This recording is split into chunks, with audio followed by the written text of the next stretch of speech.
High friends, welcome to Deepa cooking. কামরাঙ্গা চাটনি করার জন্য প্রথমেই দেখো এখানে আমি কিছুটা পরিমাণ কামরাঙ্গা কেটে নিয়েছি। তোমরা কতটা করবে তার উপরে নির্ভর করে কিন্তু কামরাঙ্গাটা ব্যবহার করবে। কামরাঙ্গাটা খুব ভালো করে কেটে নিয়েছি, তারপরে দেখো এখানে জল দিয়ে ধুয়ে পরিষ্কার করে নিয়েছি।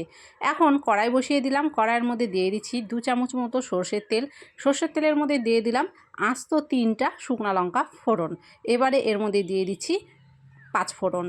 ফোড়নটা একটু নেড়ে চেড়ে খুব ভালো করে কিন্তু ভেজে নেব। 5 ফোড়ন খুব সুন্দরভাবে ভাজা হয়ে গেলে দেখবে খুব সুন্দর কিন্তু একটা গন্ধ বের হয়। তো খুব ভালো করে ফোড়নটা ভাজা হয়ে যাওয়ার পরে কেটে রাখা কামরাঙাগুলো এর মধ্যে সব দিয়ে দিচ্ছি। এখন ফোড়নের সাথে 1 মিনিট মতো কামরাঙাটাকে খুব ভালো মতো আগে নেড়ে চেড়ে নেব।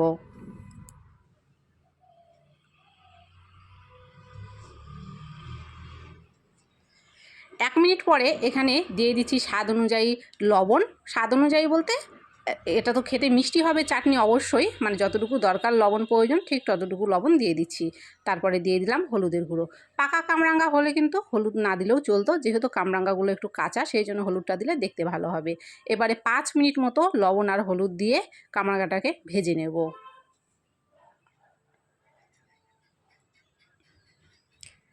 দেখো কামরাঙ্গাটাকে আমি 5 মিনিট মতো ভেজে নিয়েছি। কামরাঙ্গার রঙটা কিন্তু অনেকটাই পাল্টে গেছে। আর এখন এর মধ্যে দিয়ে দিচ্ছি স্বাদ অনুযায়ী চিনি আর দিয়ে দিচ্ছি গুড়। গুড় আর চিনি দিয়ে কামরাঙ্গার চাটনি করলে কিন্তু এটা খেতে বেশি সুস্বাদু হয়।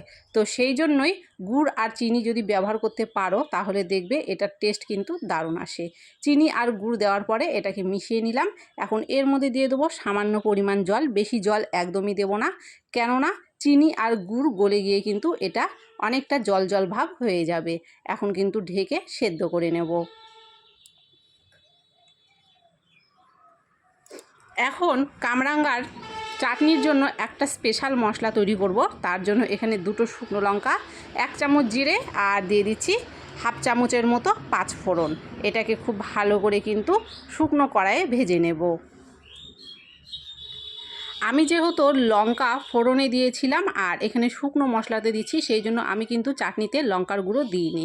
তোমরা যদি একটু ঝাল খেতে চাও তাহলে কিন্তু একটু লঙ্কার গুঁড়ো দিতে পারো।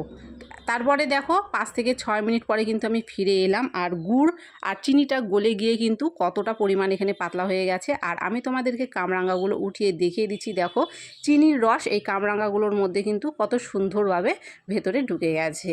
আর কামরাঙ্গার যে রসটা আছে সেটাও কিন্তু অনেকটা পরিমাণ শুকিয়ে গেছে। যে মশলাটাকে ভেজে নিয়েছিলাম সেটাকে কিন্তু আমি শিলনোড়াতে গুঁড়ো করে নিয়েছি। এখন সেই ভেজে রাখা মশলাটা কিন্তু এর মধ্যে আমাদেরকে দিয়ে দিতে হবে।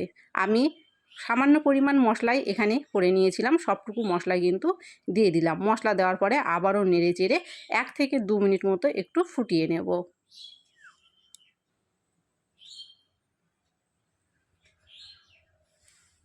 আমাদের কামরাঙ্গার চাটনি কিন্তু একদম তৈরি হয়ে গেছে। এর থেকে বেশি কিন্তু আর জাল করব না। এখন এটা নামিয়ে একটু ঠান্ডা করে নিয়ে তারপরে আমি তোমাদেরকে দেখিয়ে দেব।